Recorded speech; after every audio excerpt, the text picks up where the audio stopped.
Hi guys, it's Marianne, and I'm here with a QT on yo-yos. What is a yo-yo? Thought it was a toy that you fling with your hand. It is, but it's also these little piece of fabric, sewn fabric circles. You might have seen these. Most of you, I'm sure, are familiar with these. These have been used to make quilts and blankets and embellish things for centuries. Well, for many, many years. I'll say that because I don't know how long. But yeah, this is, easy embellishment from the beginning where you just have some fabric and you don't have anything else to work with. So these are some yo-yos made. And then I turn them into almost a flower by putting something in the center. And these that I have on display down here, these prototypes have buttons in the middle.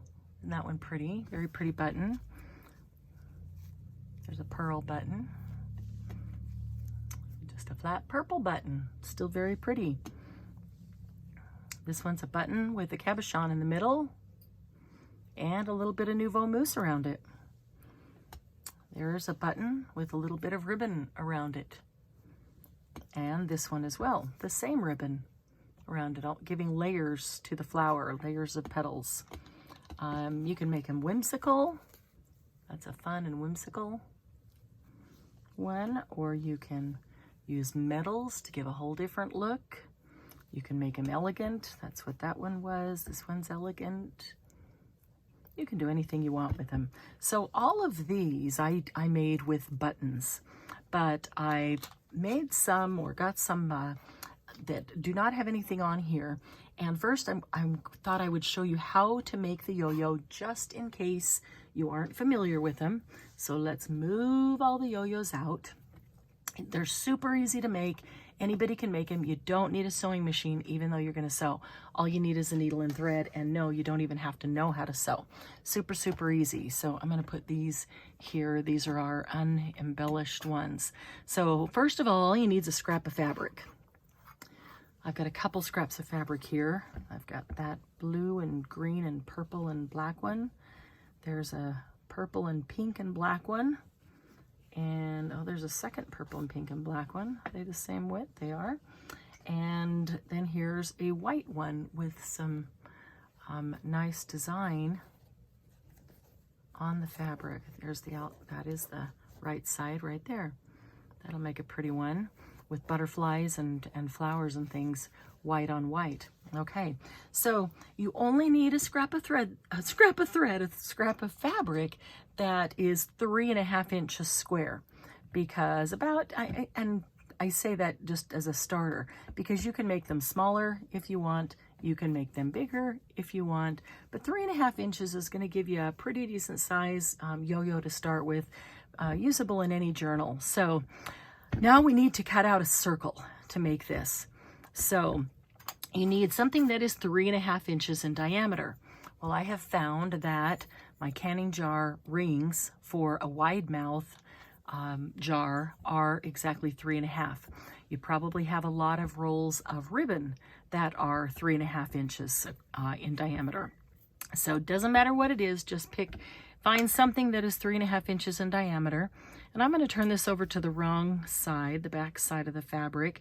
I'm going to go to the edge because that leaves this pretty big scrap, and that leaves a nice chunk up here that I could do something else with. Now I see, you can see here that even getting this on, I'm getting really close and even over the edge of the white. I don't think it'll make a difference, and you'll see as we go, but I'm going to get it as close to the edge as I can, so we get just as little white as we have to. Okay, and then I'm gonna hold that down, and you can use chalk. Sometimes I find that too wide. Pencil works well on any fabric that you can, see the pencil mark, and you're not gonna see it after it's after the yo-yo's made. So pencil is fine.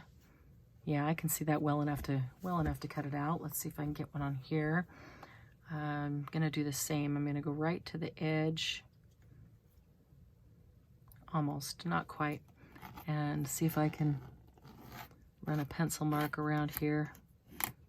The fabric moves. It's hard, almost hard to keep the ring down really firmly on all sides at the same time without it being able to pull the fabric underneath it at all. So not critical that this is perfect. You just need a general circle, that's all, so that you know, have an idea where to cut. Okay, then get you some good sharp scissors. Some fabric scissors are wonderful for this, and we're going to cut out our circle. Actually, it's almost like fussy cutting, except it's not. It's just a big circle, but kind of sort of feels like it. I really prefer a smaller scissor for this, and in fact, because this is fabric scissors, they're really great for cutting out big patterns or large pieces of fabric. But I'm going to see if these are sharp enough to cut, because they're a little easier to handle. I can't see where I drew right there, so I'm going to just estimate to get over to where I can see the pencil mark. And all I'm going to do is cut out this circle on that pencil mark, or close to it. You know, doesn't have to be perfect. And doesn't matter, because as you can see, this edge, this outside edge, becomes the inside right here, which is then covered by a button. Or today we are going to use beads to turn this into an all about, because August is all about beads. So we are going to use beads in the center. Just show you another way that you can use beads. Beads are almost interchangeable with buttons and so many things. And so anytime you would normally use a button, or you could envision a button, stop for a minute and think about a bead and think, would a bead work there? Can I envision a bead? How would that look? You know, is there any reason that it wouldn't work there? And then use yourself a bead. Beads are pretty. I will say, you know, buttons are pretty too, and there's a lot of options out there, and you can buy buttons in every shape and size and all that stuff. But I think that there's still probably more options in beads than there is in buttons to find certain colors, or mixture of colors or sizes or shapes or things like that. I'm not going to cut the white one out because I just want this to be a QT, so we'll do these two and show you. All right, so I have already threaded a needle with thread, and I just had black sitting here, so I use black. It doesn't really matter what it is so much as, you know, unless it's like black on the white, that's probably not great, because it might show. Probably won't. Doesn't usually, but you know, it might.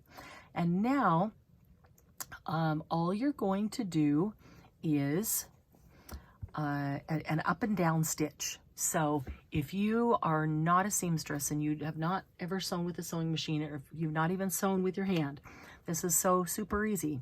Here's what you do. Now, I always make this super long because I'll do 2 or 3 or 4, you know, do a couple and sew the buttons on before I want to rethread it, but it doesn't have to be this long for sure. I do like it doubled, especially if I'm not sure about the thread and its strength, just because it reinforces it and makes sure that it won't come apart later. All right, we're going to go fairly close to the edge, but not right on the edge, because we don't want this to pull out. So see where I am? Probably, what is that?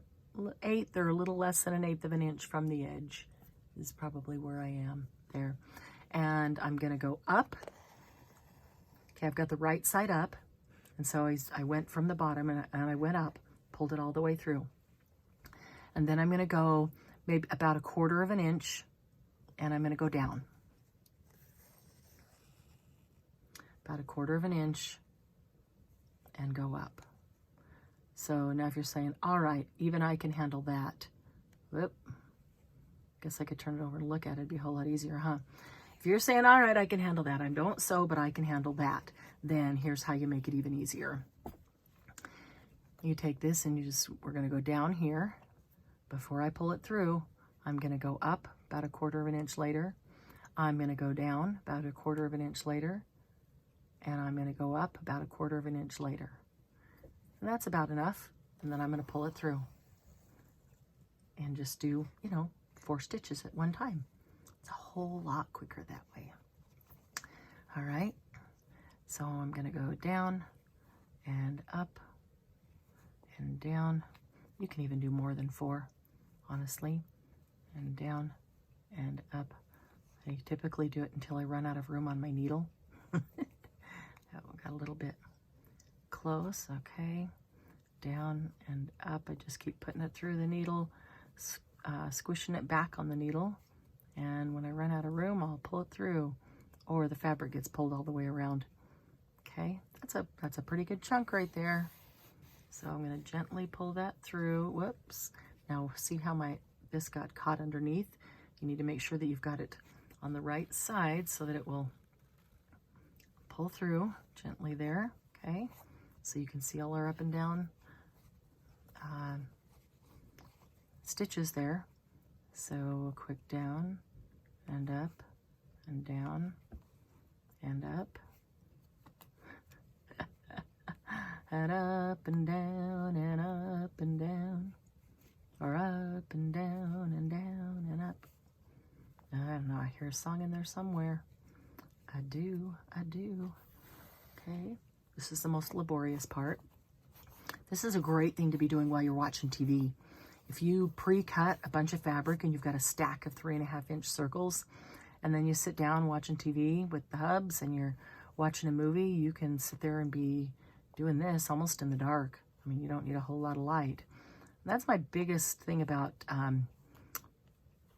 doing some of these things in front of the TV, is that it's usually fairly dark, at least at our house. If we're watching a movie, we want it fairly dark. So I have a hard time seeing them, and I can't fussy cut when watching TV, watching a movie, because it's just too dark and I don't get right on the lines or where I want to be. Okay, when I got to the end, then I just pulled it all the way through, and that brought everything together. And now I'm going to take and adjust it a little bit and make this center in the center, because as it pulled it, notice it was sitting over to one side. So I'm going to bring that in the center, just pull everything out. There we go. That's very nice. Now that hole's gotten a little bigger as I was pulling on it, so as I've been pulling on it. So we'll just grab this thread and pull it a little tighter. And by pulling it tight again, that closes up that hole.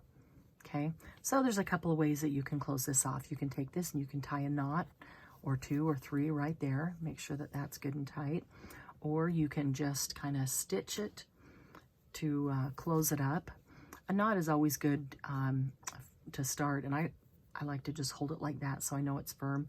And then I'm going to bring my needle around here in the loop, and see, I'm making a knot, but I'm keeping a finger on there so that when I get down here, I can pull that and make sure it's tight as I put that knot in.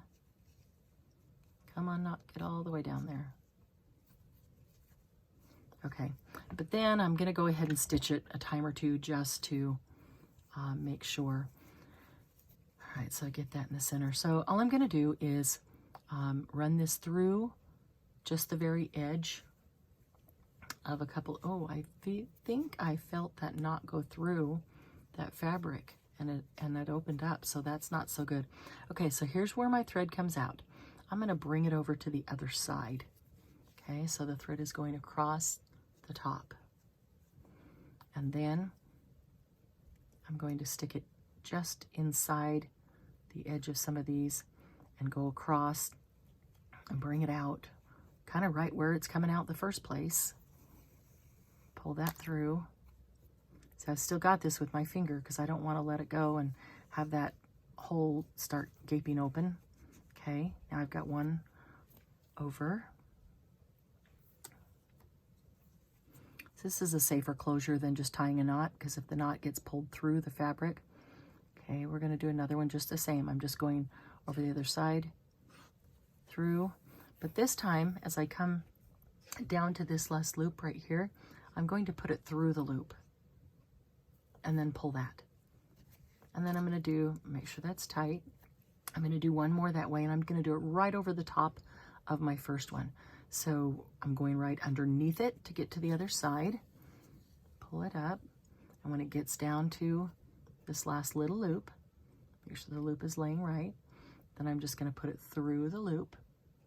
I'm almost off screen, aren't I?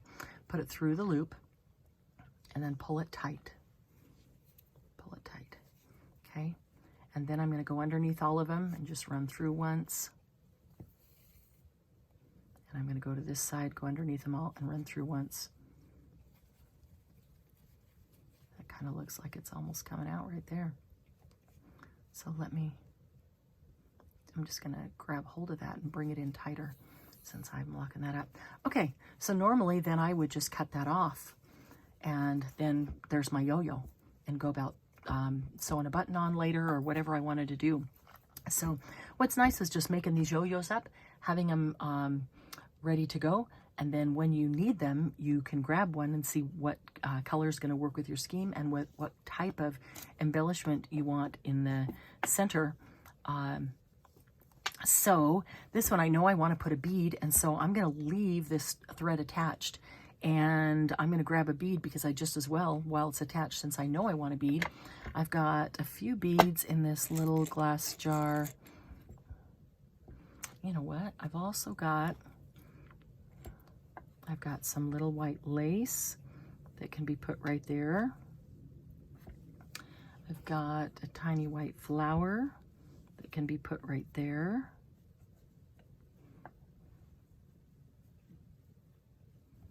So that would end up looking like that.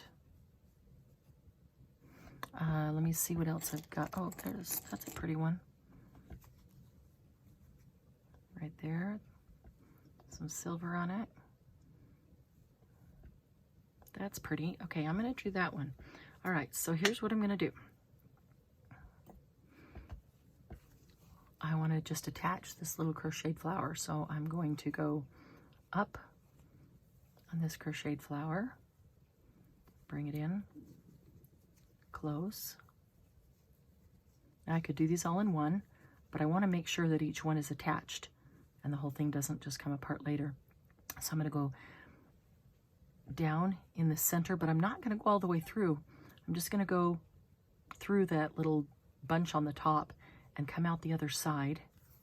And the reason I didn't go all the way across was because I don't want it to pull and pull the flower. See how that just pulls right there?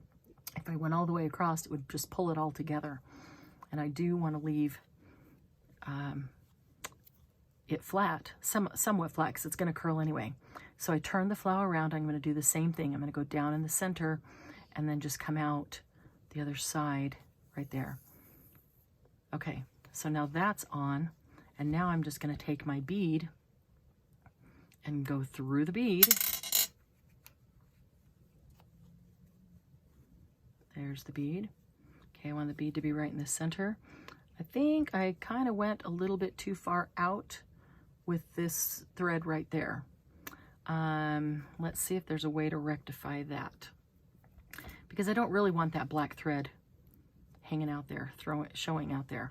So let me see if I can possibly, because this is a pretty big crocheted flower, maybe I can just kind of go back through that hole that I came up. Oh, that worked perfectly. Okay.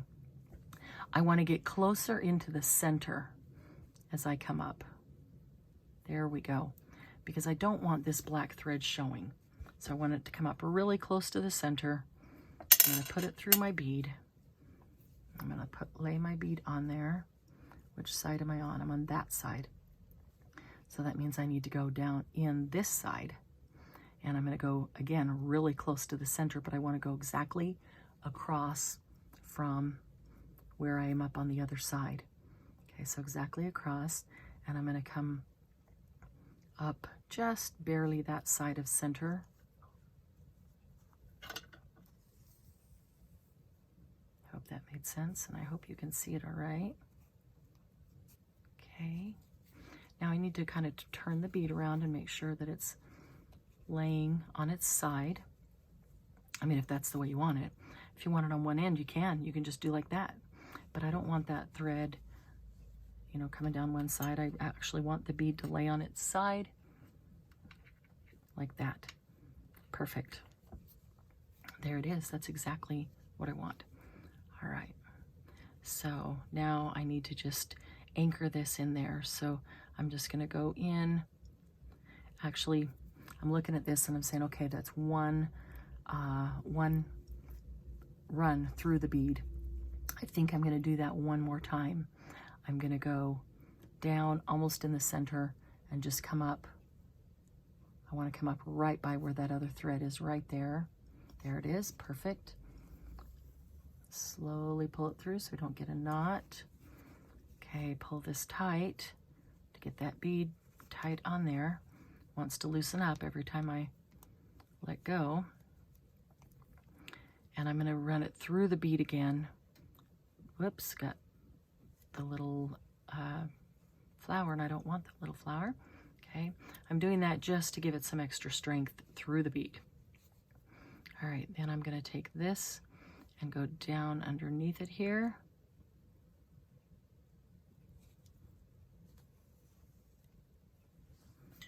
Okay. Whoops, didn't even catch there.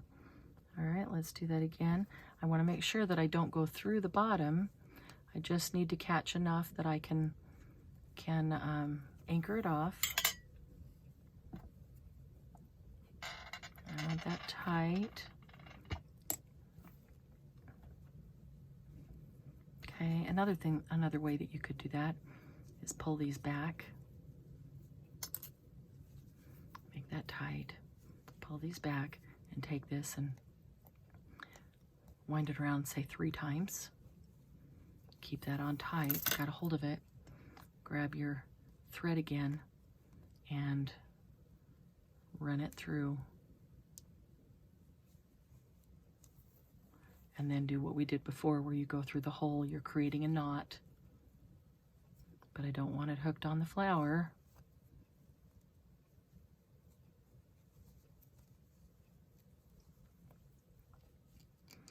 Now you're creating a knot and tightening underneath the bead. I did that once. I need to do it a second time.